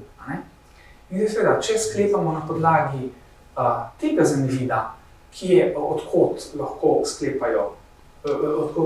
izhajajo Halligenkroški števniki, imamo torej zgodovinsko nekontekstualiziran pogled, če pa seveda upoštevamo ta zemljevid, pa jasno je to tako rekoč primerno, kontekstualizirano. No, zdaj seveda, to je ta Korsov zemljevid, ki je bil narejen torej objavljen v 50 letih, seveda tudi poznejše raziskave, recimo tu imate zemljevid krajevnih imen slovanskega porekla na ozemlju današnje Avstrije, to ima drugačen pristop, tak bolj državniški po drugi vojni, oziroma še nekoliko večjega v manjšem merilu slovanska vodna imena s priponom ica, ki tudi dejansko kažejo, da so vzhodne Alpe dejansko bile nekoč slovansko govoreče. Druga zadeva, ki je tudi v bistvu, če že govorimo o tej zgodovinski kontekstualizaciji, torej rekli smo, da imamo nosne samoglasnike. Danes imajo seveda nosne samoglasnike lihitski zahodnoslovanski jeziki, poljščina in tisto, kar je ostalo od pomorjanščine, torej kašubščina, slovinščino in nekoč jih imajo tudi seveda polabščine dokumentirane. Kot smo že rekli, podrumsko narečje koroške narečne skupine slovenskega jezika in pa nekateri obrobni makedonski in bolgarski govori. Zdaj, tu ne gremo v detalje, ali je to makedonščina, bolgarščina, bolj makedonščina kot bolgarščina, zelo verjetno. Na obrobju, na jugozahodnem obrobju, v Korči, to je danes v Albaniji, Kosturju v Grči in pa seveda na jugu, tam bil Soluna, Suho in pa Visoka. Torej, danes imajo nosniki samo ti slovanski idiomi, dialekti. Tu imate zdaj primer, imamo recimo polsko, Pjenč, Dževjenč, Džešenč, podobno kašubsko in podobno tudi, je bilo tudi polavsko. Zdaj seveda, če pa gremo nazaj v zgodovinske vire in ugotovimo, da je te nosnike včasih vsaj do konca 12. stoletja imela celotna slovenščina. Recimo Škofja Loka, oziroma Loka je v 11. stoletju, 12. stoletju zapisana kot Lonka. Podobno tudi na Koroškem imamo Sveče današnje, vidite zapis z EN, samoglasnik, tudi potem na jugu Senožeče, Senoženčah, lokativ. Tudi potem recimo osebna imena, zelo verjetno je to Svento, zakaj zgodilo? V recimo Sankt Florjanu ob Donavi, potem Svantic, zelo verjetno Sventac, Vetrin, potem na Zgornjem Štajerskem Svan, zelo verjetno Slavo v Šentlambertu, v Sekavu, bomo kako rekli, in potem še kasneje Fondegoj, za zelo verjetno Bondigoj, vidite. Torej, nosniki so bili v 12. stoletju razširjeni od Donave do Kolpe, tako rekoč. Torej, ohranili pa so se v malo bolj sodobni dobi, torej na obrobju, torej na lihitskem prostoru, na obrobju slovenščine in na obrobju tega vzhodno-južnoslovanskega prostora. In kot smo rekli, zelo pomembno je tudi to, da se ves čas zavedamo, da ko govorimo o genealogiji jezika, ni pojavil o genealoški umestitvi upoštevamo predvsem leposlovje. Ja, potem je sledil ta moj članek v prvi letošnji številki Slavistične revije, kjer sem nekako skušal te številke postaviti v kontekst tedanjega slovanskega jezika v vzhodno-alpsko-zahodno-panonskem prostoru, torej to, o čemer sem govoril, zgodovinsko kontekstualizirano in potem seveda jasno zgodovinsko glasoslovna analiza števnikov, ki je potem pokazala, da je šlo za zgodnjo slovenščino. Tako, zdaj je pa nekaj malega o zgodnji slovenščini, potem pa še nekaj o odzivih na najdbo, tako da bomo imeli zaokroženo vse. Dobro, to vemo, da so Slovani vzhodne Alpe in zahodno-panonsko nižino, torej poznejši alpsko-slovanski oziroma zgodnji slovenski prostor, posledili v drugi polovici 6. stoletja. In da je ta jezik nekako, kot smo imeli prej na vseh teh vremenilih, se razprostiral od Donave na sever do Jadrana in Kolpe na jugu in do roba Panonske nižine. Zdaj, seveda, v drugi polovici 8. stoletja, zelo verjetno že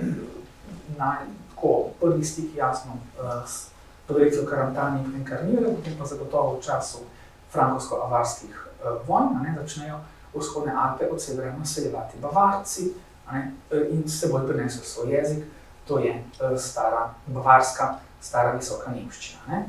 Tu imamo na Kosovem zemljevidu lepo napisano, Bavarci, na vzhodnem okolici Salzburga, še vzhodneje, tu imamo zdaj zemljevid staro visokonemških narečij in bavarščina je tista na jugo-vzhodu in se potem tisto naravno širi na jug, vzhod in konec srednjega veka imamo to stanje, ki ga nekako poznamo danes, ki pa na obrobju zemljepisnem, kot vemo, precej hitro kopni.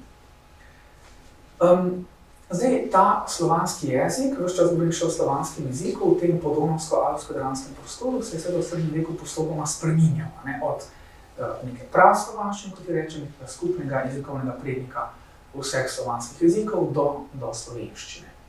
In nekako tako si sledijo te časovne različice, kronolekti. Praslovanščina naj bi nekako bila še praslovanščina do približno 9. stoletja, približno do leta 800, nekaj do Karla Velikega. Tukaj imamo neko umestno fazo med praslovanščino in slovenščino, torej imenujemo alpska slovanščina, tisto geografsko, kar ne pomeni, da se govorijo samo v Alpah, ampak seveda tudi v zahodni panonski nižini je tektonija, tako kot se tudi kraško narečje ne govori samo na Krasu, tudi v spodnji Vipavski dolini. In potem lahko že govorimo po 1200 o neki zgodnji slovenščini in potem o 1200 naprej o narečni slovenščini, kjer imamo najprej potem dve narečji, glavnih severo-zahodno in pa jugovzhodno. Zdaj, tu je treba še nekaj poudariti, da ko jezikoslovci govorimo o pojmih, kot so praslovanski, alpsko-slovanski, slovenski, govorimo na podlagi nekih jezikovnih lastnosti, neke časovne in zemljepisne jezikovne stvarnosti. Torej, in česar ne govorimo in ne moremo povedati o nekih identitetnih oznakah govorcev. Tako da to ne pomeni, da ko se praslovanščina začne spremeniti v alpsko slovanščino, da iz praslovana stane alpski Slovani, potem zgodnji Slovenci, potem severo-zahodni Slovenci, jugovzhodni Slovenci, te velike začetnice so namenjeno napisane z veliko, kaj šele recimo o tem, da bi rekli, da so bili to Avstrijci. Zdaj se nasmihate, zgodi se celo resnim. Torej, temeljno delo za alpsko-slovanska osebna imena Ota Kronsteinerja, on v uvodu dejansko napiše, da v knjigi proučuje imena Avstrijcev, ki so tu živeli od 8. do 13. stoletja in ki niso govorili seveda nemščine, torej bavarščine, ampak neko slovansko narečje, ki mu lahko rečemo alpsko-slovansko. Tako da vidite, kako lahko prihaja do teh nezgodovinskih pogledov na nek prostor, z neke druge perspektive.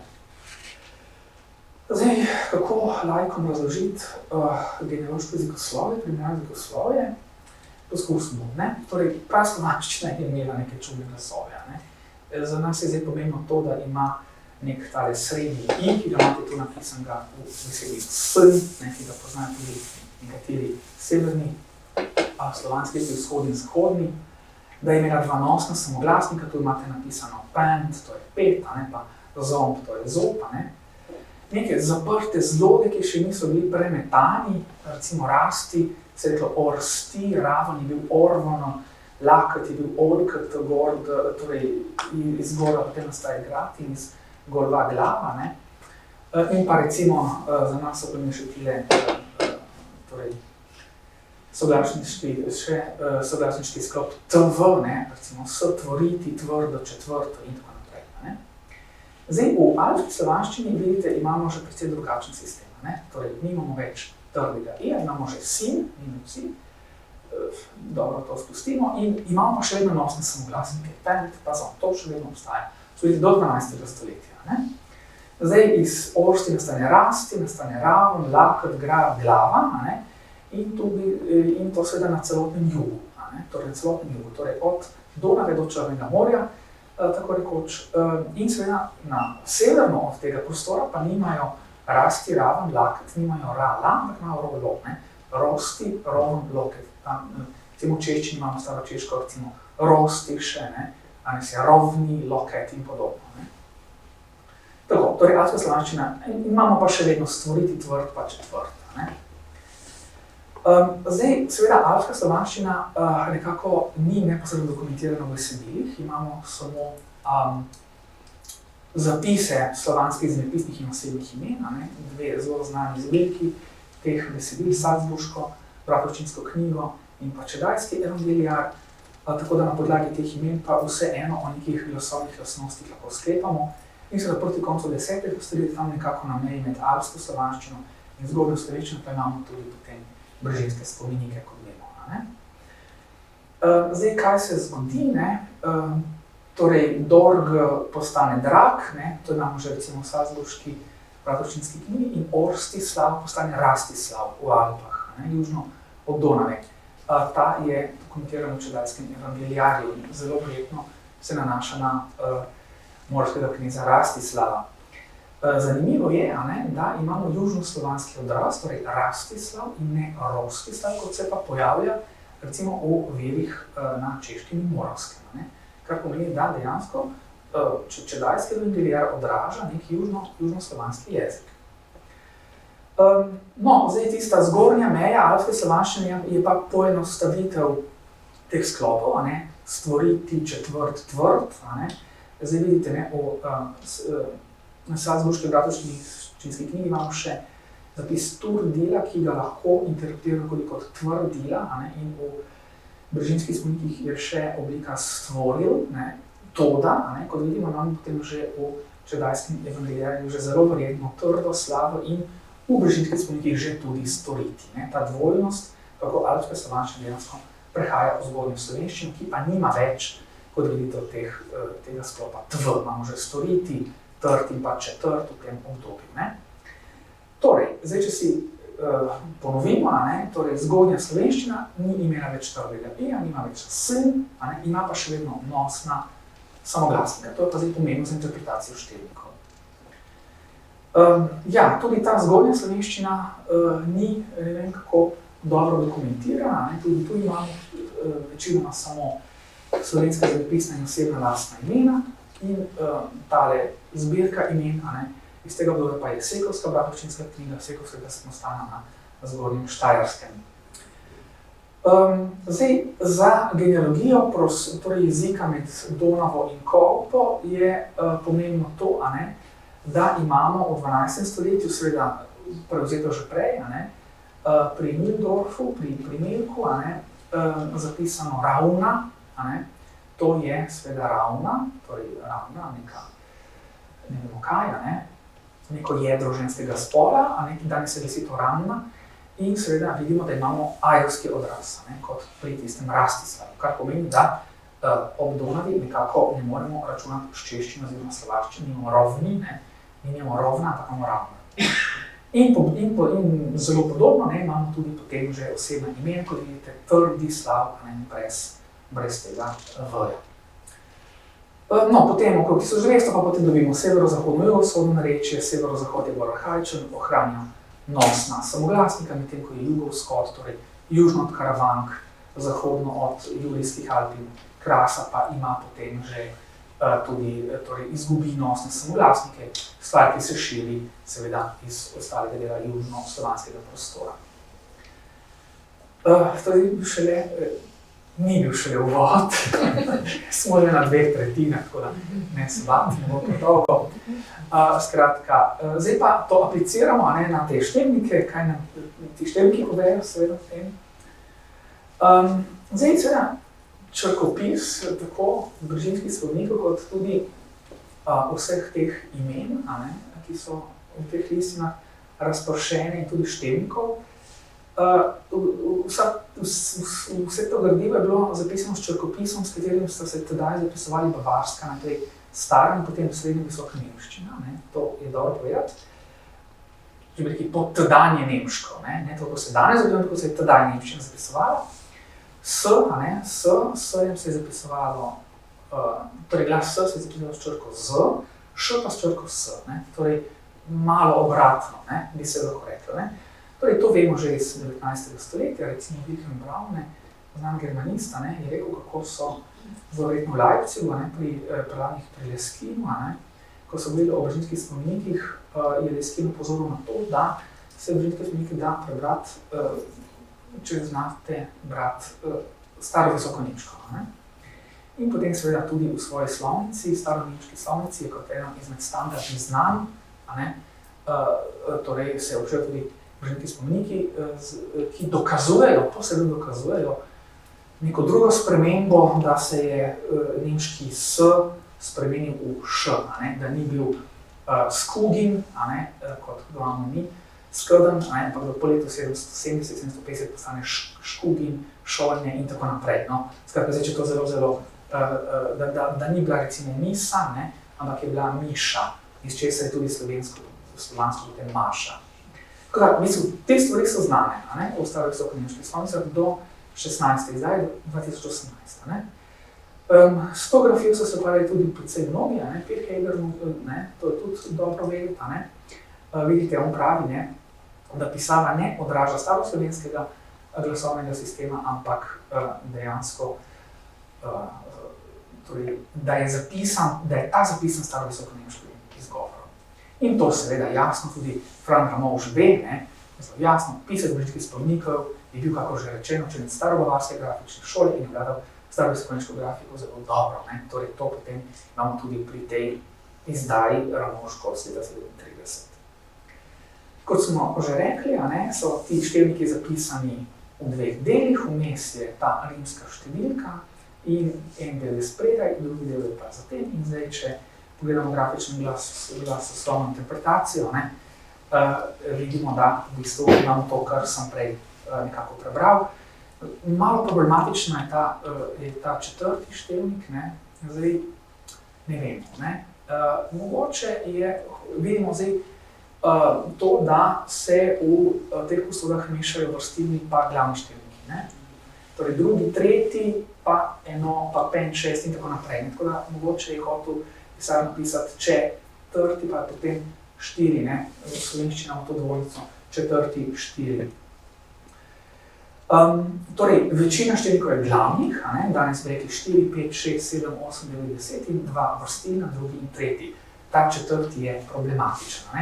Zdaj, to ne pomeni, da so v 12. stoletju šteli eno, drugi, tretji, 4, 5, 6, 7, 8, 9, 10, če zdaj to transponiramo v današnjo slovenščino, ampak da ne vemo, zakaj imamo to mešanico glavnih in vrstilnih števnikov.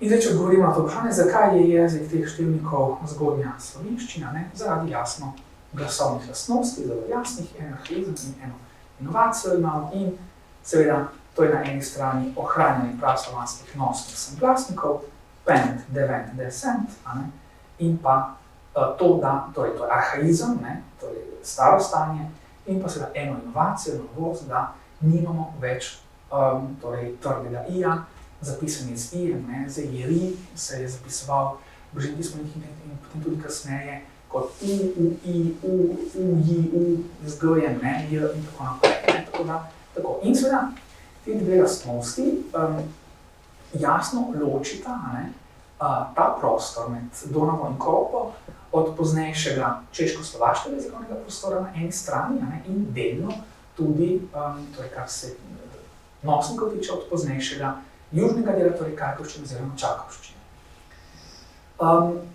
Torej, vidimo, na češko-slovaškem in na čakovskem območju je izguba nosnih samoglasnikov namreč dokumentirana že v 11. stoletju. V praških listkih, tej moravski redakciji, če vodite cerkvene slovaščine, kupi ša zapisan, verjetno za nek zelo široki e, posebej tako zgodovinska slovenca češčine, pravi kupi ša, zakupi šen, prestupi za prestopil je, torej perstompi, tudi krški napis iz Krka, tudi Istrija, poznejši 12. stoletje, recimo grdoselske domika, imajo že denazalizacijo, torej vidite, je en Rugota, eden izmed teh menihov, ki je pomagal opatu Maju na Krku graditi benediktinski samostan.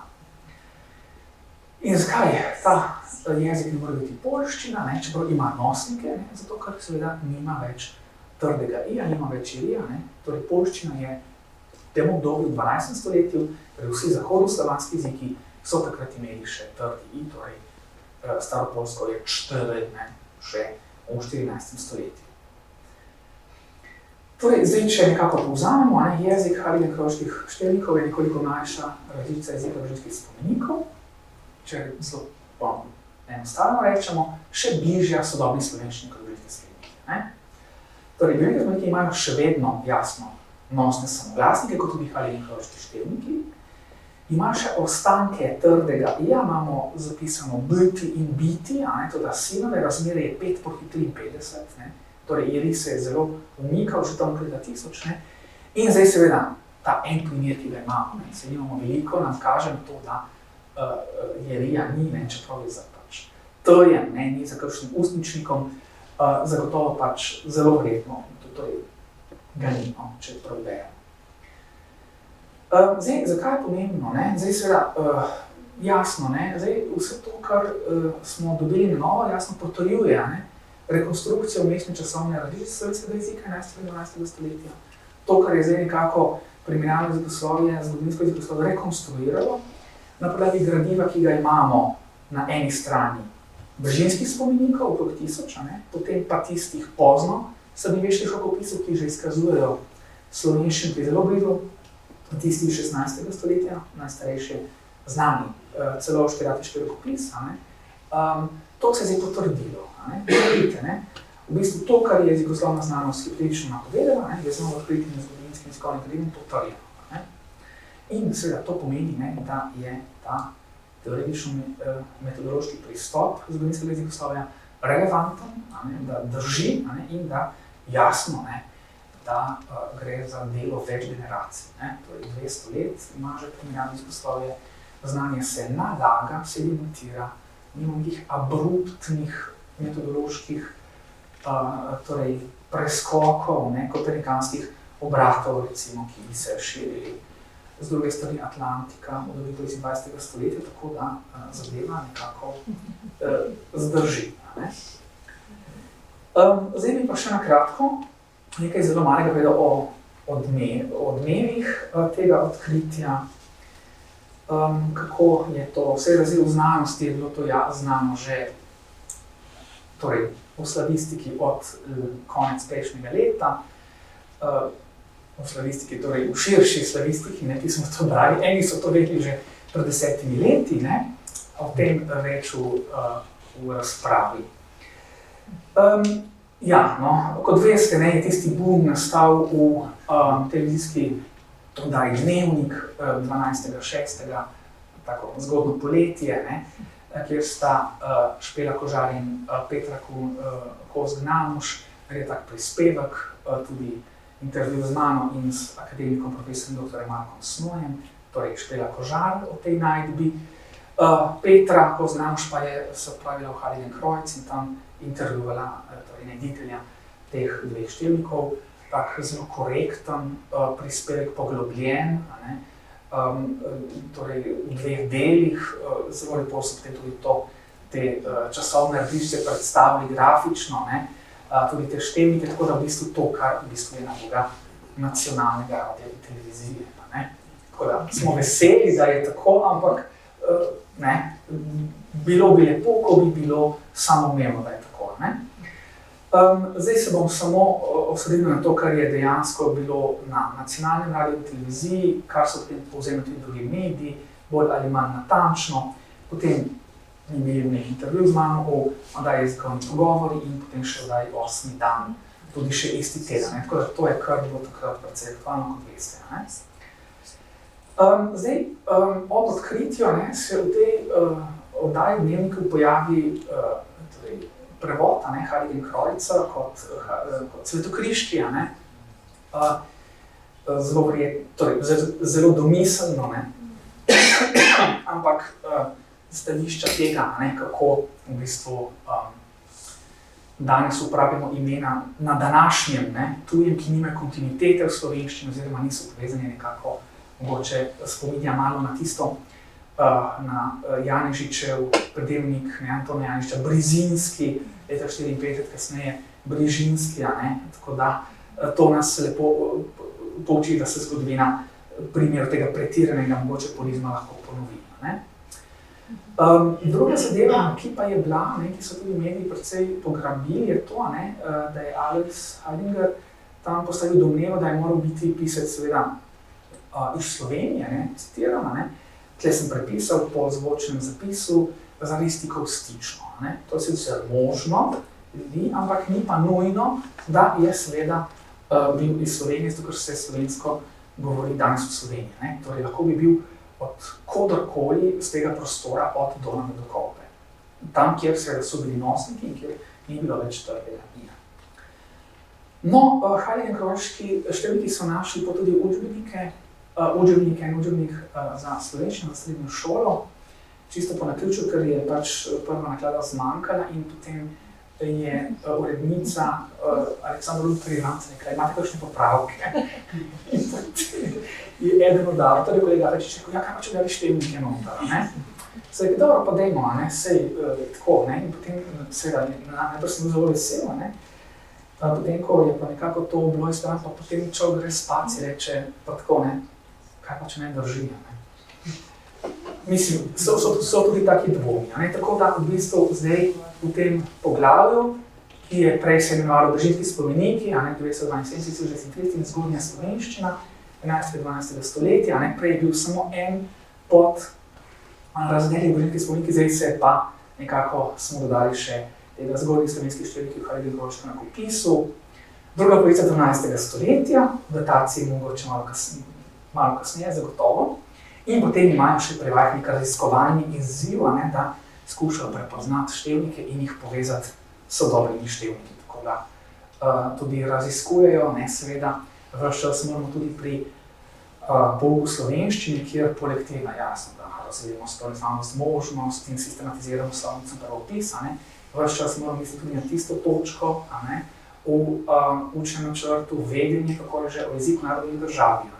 Torej, da vemo, kje se slovenščina govori, od kdaj se govori, tako v prostoru, kot v družbi, kot v času, kar seveda nam daje neko zavest o jeziku, od kdaj ta jezik tu je, tako da ni tu od včeraj. To je zelo pomembno. Ni pa še konec. Skratka, v petek sem imel daljši telefonski pogovor s strokovnjakinjo za rokopise, služno profesorico Filozofske fakultete Univerze v Ljubljani, profesorico Natašo Golob, ki je danes tu z nami, ki mi je povedala nekaj zelo zanimivega. Tako, zdaj pa to je skončal. Namreč spremenila je datacijo tega rokopisa. Jaz sem datacijo povzel po članku profesorja Levaškeviča in profesorja Videre. Datacije nisem preveril, nisem znal preveriti, tako, če hočem tako povedati, nisem sposoben tega. In sem se nekako odsredil na jezikoslovno interpretacijo, zgodovinsko jezikoslovno interpretacijo, ki recimo, da sem koliko spoznal. Profesorica je pa potem nekako me poučila, da je zelo verjetno, zagotovo ta rokopis treba datirati četrt stoletja prej, torej v prvo polovico, v drugo četrtino 12. stoletja, ne, kar seveda je še bolje, ne, če tako rečemo, še prej tista vrzel med družinskimi spomeniki je manjša, ne, in seveda, ampak stališča jezika pa to ničesar ne spremeni, ne, ker jezik je bil nekako do 1200 približno tak, kakšnega sem predstavil, zdaj pa da ne bi jaz tle se mučil s tem, bi pa kar profesorico Golob prosil, če ona lahko pove, da ne bom pač govoril o ničem, na kar se ne razumem. Vam pa najlepša hvala za pozornost.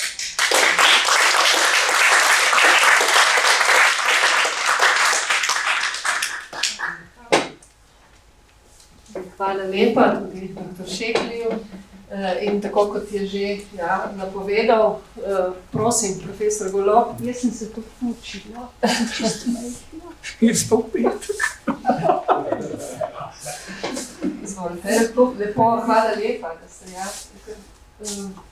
to dela. Pravzaprav, jaz nisem vedela, da bom morala karkoli povedati. Ampak zaradi tega, ker sem popravljala v tej knjigi za Slovensko matico, nekaj sem tudi šla potem še preverjati. Tisto, kar sta kolega Vidra in Levaskijevič spregledala in je ostalo neznano, je dejstvo, da je ta kodeks vpisan v katalogu, prvem katalogu knjižnice v Heiligenkreuzu in je iz časa prvega opata, to je bil Gottschalk, ki je umrl leta 1147. In v tem katalogu, ki je začel nastajati po letu 1134, ker Heiligenkreuz je bil ustanovljen 1133 de jure, de facto je začel živeti pa 34. V tem katalogu je vpisanih 70 rokopisov, tako na počez rečeno, in je seveda tam tudi napisan Johannes Cassianus Conlationes, kar pomeni, da je rokopis moral nastati nekako med 1140 in pred 1145, ker vemo tudi za nekatere selitve znotraj samostana v Heiligenkreuzu. Torej, Gottschalk umre leta 1147 in to je datum, po katerem seveda ta naš rokopis enostavno ni mogel nastati. Bil je pa gotovo da strašno pomemben zaradi tega, ker Cassianove Conlationes so bile v cistercijanskih samostanih pravzaprav eno standardno besedilo, ker so s svojimi dilemami, kako lahko menihi živijo, kako težko jim je v Severni Afriki pa v Mali Aziji, kako si postavljajo vprašanja glede Božje milosti in tako dalje. To je bilo besedilo, ki so ga zlasti v 12. stoletju obilo prepisovali, ker cistercijani so se vedno naseljevali v krajih, ki so bili dejansko puščoba in so skoraj da morali jesti kamenje, če so hoteli preživeti, in s tem, ko so brali Cassiana, kako je bilo prvim samostancem oziroma tistim, ki so se odločali za askezo, težko so seveda tudi oni sami lažje živeli. Torej, Cassian je bil neke vrste osnovno berilo za notranje samostanske, interno-monastične, bi rekli v paleografiji, pridige. In zato je toliko teh prepisov in seveda ga imamo tudi v stiških rokopisih, to je, mislim, da številka 15 v Nuku. Je pa seveda ta stiški rokopis delan po čisto drugi redakciji, kot je delan Heiligenkreuzški, ker sem oba dva pač lahko primerjala. Namreč, Kako sem jaz sploh izvedela za te kustode? To so kustode, ki jim danes rečemo v naši kodikološki terminologiji, da so mozaične kustode, ker so kombinacija dveh različnih ali fonemov ali jezikovnih oblik, lahko je latinščina, nemščina, lahko je češčina, nemščina in tako naprej. In tukaj imamo pa to povezavo z rimskimi številkami, primus secundus, pa zraven tudi razdeljen samostalnik. To je gotovo, da neka, lahko rečemo za naše kraje, mogoče novost, ni pa sicer evropsko gledano to ne vem kakšna posebnost, zaradi tega, ker za te kustode sem izvedela tako, ko sva se z Francem Laknerjem, on je tako rekoč moj mlajši brat, pogovarjala o kustodah in seveda je prišlo do vprašanja zapisovanja na tak ali drugačen način, potem tudi recimo, da so nekatere kustode v kartušah, tako kot so tukaj, ali pa recimo je tabula ansata kot okvir okrog kustode, je pa lahko tudi kustode nekaj čisto drugega. Recimo vaza, kjer je najprej ena rožica, potem sta dve rožici, tri rožice in imate potem celo šumadijo. Zdaj, tole, kar tukaj vidimo, so Cassianove Conlationes od 11 do 24 in se lahko seveda logično vprašati, kje je pa ta prvih 10.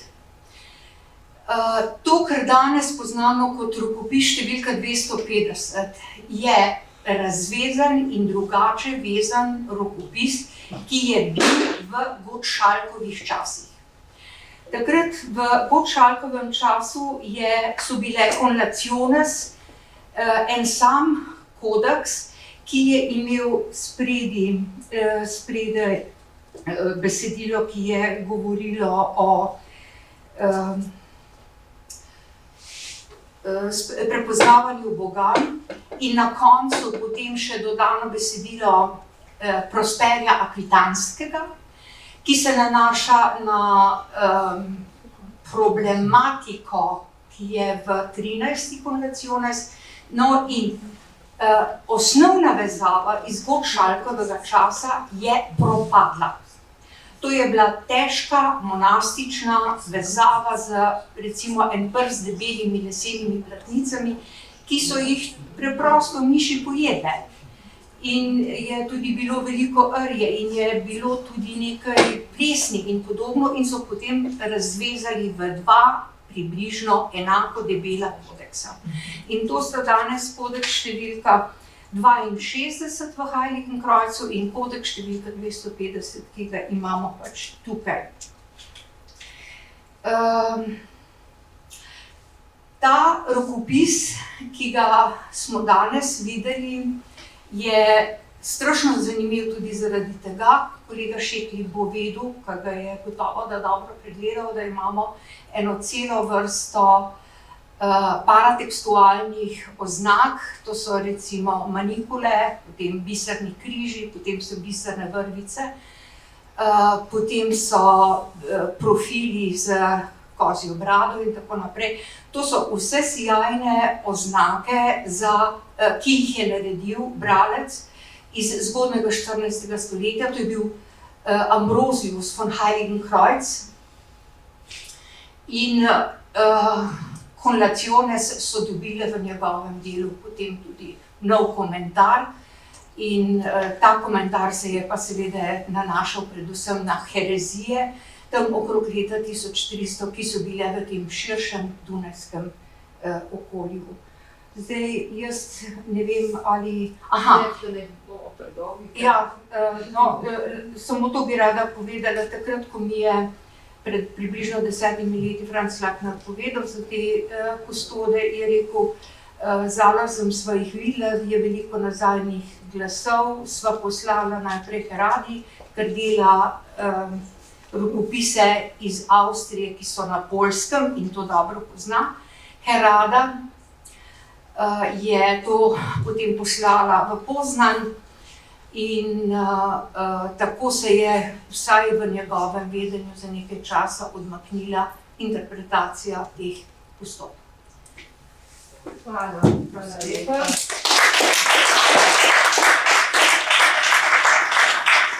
No, imamo že napoved novega predavanja Matica, ne, ko bo knjiga zunaj sploh, ne, Krgolova. Tako da boste šli vsi v tem zupri in boste šli v konca. To bo eno delo, ja, ampak bomo se potrudili, ne. Torej, zdaj odpiram razpravo. Veliko je bilo tega povedanega v obeh predavanjih. Čeprav gre tudi za ne tako polpreteklo, ampak kar daljno zgodovino, ampak v bistvu tako kot je Matej omenil, kako lahko mlade zmotiviramo, ne, da jih za to zgodovino, in jaz tudi imam take izkušnje, da se jih da motivirati, ne. Tako smo tudi mi, pravzaprav nas zelo zanima, ne, kaj se je dogajalo z našim jezikom v preteklosti, tako da evo, je kakšno vprašanje? Aha. Boste vi mogoče lahko? Se opravičujem, ja. Ampak se bojim, da me boste imeli polno ušesa. Profesor Jesenško se bom obrnila in dovolite, da najprej moj globok poklon, ogromno sem se naučila in zelo mi je žal, da sem prišla tako neuka na vaše predavanje. Bi pa, če mi ne zamerite, ker tudi to bo v knjigi, bi k vašim besedam o Cirilu in Metodu še nekaj dodala. Namreč, marsikdaj imamo o obstoju slovenske govorjene, mogoče tudi pisane besede, samo posredne informacije. A je tako? Ok. V rokah sem imela rokopis, ki ima strašno zanimiv naslov, in sicer se imenuje Letanja Norika. To je rokopis, ki je v izvirniku moral nastati med 792 in 813. Zakaj ti dve letnici? Leta 792 je Karol Veliki določil, da je treba vse ljudi v njegovem cesarstvu pokristijaniti. 96. se je to začelo in 13. maja leta 813, to je bil koncil v Wormsu, so mu poročali, da se je njegova želja uresničila. V tem času, do maja 813, je okrog razpošiljal ekipe ljudi, ki so preverjali, ali je to res, kar je bilo naročeno. Ekipe so bile pa vedno sestavljene iz 3 ljudi. En človek je prišel iz Oglejskega patriarhata in je bil torej pod Pavlinovim nadzorom. Drug je prišel iz cerkvenih krogov v Karlovi bližini, torej je šlo za naročila, ki jih je dajal Alkuin. In tretji je bil čisto preprosto administrator za Karlovega dvora. In ta človek, ta administrator, je bil prisoten pri nekem krščevanju, ki se je verjetno odvijalo v bližini Krke na Koroškem, ker tam je tudi ta prepis. In opis pravi, kako so se ljudje odpravili z petjem v svojem jeziku, v krstilnem bazenu, kako so bili potem per imersionem krščeni in kako so potem šli ven in so dobili bele halje in da je zraven bil škof v popolnem ornatu. In on, ki je prišel iz nemških krajev, se obrne k človeku, ki je stal zraven njega. Pa prav, pa kaj je to? In on mu nazaj reče, mi temu pravimo Letanja Norika. Človek, ki ni razumel jezika, bil je pa vešč latinščine, italijanščine in nemščine, je moral slišati slovenščino. In to je to.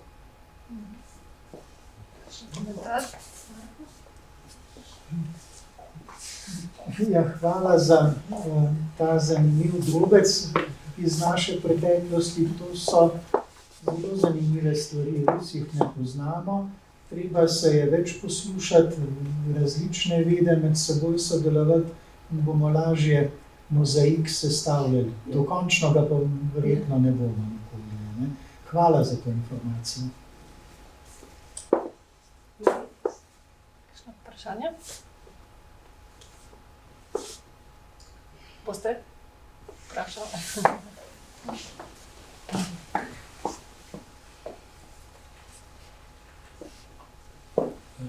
Ta zgodovinski pregled poti k skupnemu slovenskemu knjižnemu jeziku se je v predavanju končal sredi 19. stoletja z novimi oblikami in tako naprej. Ves čas pa se je seveda nanašal, vsaj dokumentarno, na pisno slovenščino. Takrat, sredi 19. stoletja, je ostalo odprto vprašanje govorne slovenščine slovenskega pravorečja. In to je boleča stvar, ki jo je skušal in tudi precej potem rešil Škrabec, konec 19. stoletja, se pa do danes še obotavljajo nekatere reči na tem področju. Vprašanje dolgih in kratkih naglašenih samoglasnikov se še danes problematizira.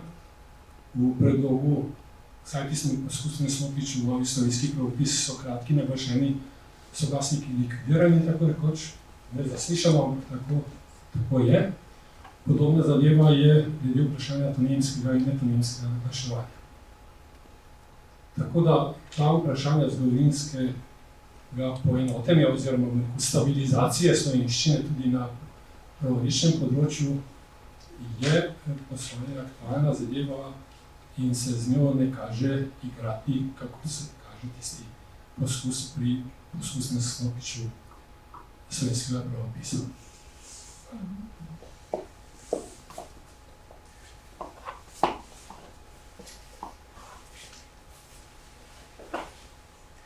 Če bi jaz imela eno vprašanje za Mateja, če se mogoče malo umaknemo od glasovne in tudi pisne podobe in me zanima čisto vsebinsko oziroma kontekstualno, če se je razmišljalo v dosedanjih raziskavah v zvezi s to najdbo, zakaj torej se pojavijo ti števniki v tej... Od 11 naprej. Kako? Od 11. konacione naprej. Ja, ampak zakaj ravno v tem jeziku, zakaj v latinskem besedilu ravno uporabljen ta jezik in ne kakšen drugi pri števnikih? Ne? To me zanima, če se je že s tem kdo ukvarjal. Mislim, zakaj pač, če se lahko kakšno predvidevanje, ne?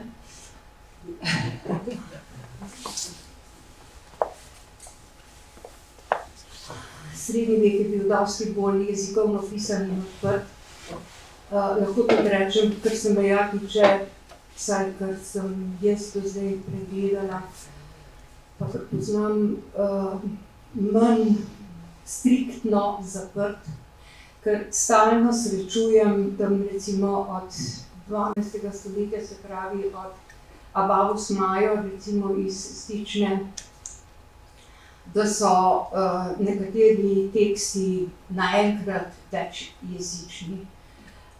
Poleg latinščine še nemščina, grščina, hebrejščina in sem in tja tudi kakšna beseda, ki jo močno sumim, tišini in slovenščino.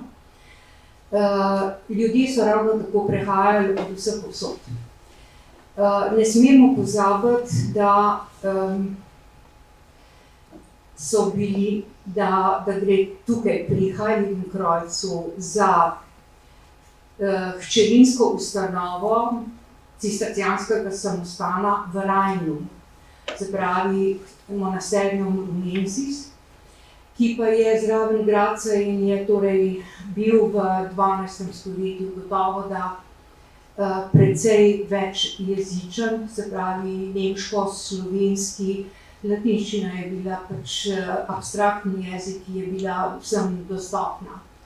In ker je v okviru cistercijanskega reda bilo zelo normalno, da je materinski samostan pošiljal izurjene popiske naokrog, ki so potem pač učili našo generacijo, bi rekla, da se je zgodilo prav to.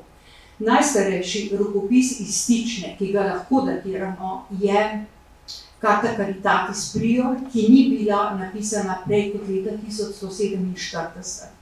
In zaradi tega ne moremo teh kostot primerjati s čimerkoli, kar bi bilo iz sedanjega slovenskega ozemlja primerljivo. Sploh ne. Ker nimamo za drugo četrtino 12. stoletja nobenega ustreznega pisnega palografskega dokaza. Zakaj je bila tudi tolikšna prehodnost teh ljudi?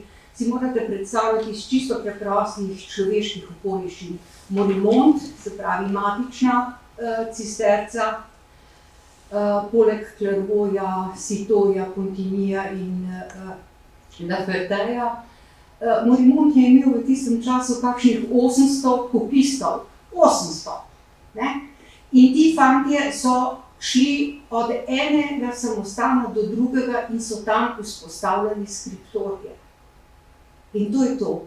In ker so bili cistercijani v nasprotju s kartuzijani veliko bolj odprti in jim je bilo čisto vseeno, ali znajo latinsko ali ne, kartuzijani pa veste, so sprejemali samo upokojene univerzitetne profesorje, pa cerkvene dostojanstvenike, ki so, ja, okej, to je bil pač aristokratski red, če govorimo o intelektualnem življenju, v tem smislu.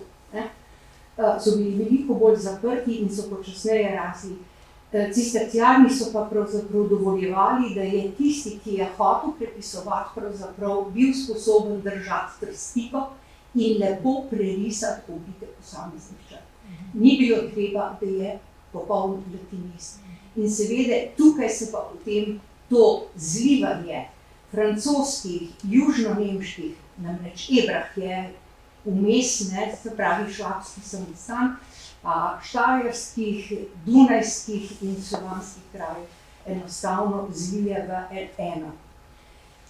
Ta rokopis 250 oziroma prvotni Gokšalkov rokopis je bil prepisan v vzporednem zapisovanju. Se pravi, en fant je sedel in je prepisal prvih 10 konlaciones, istočasno je drug sedel ob njem in je prepisoval od 11. do 24. konlaciones. Sistem je bil tak, kot je tudi bil istočasno recimo na Pariški univerzi.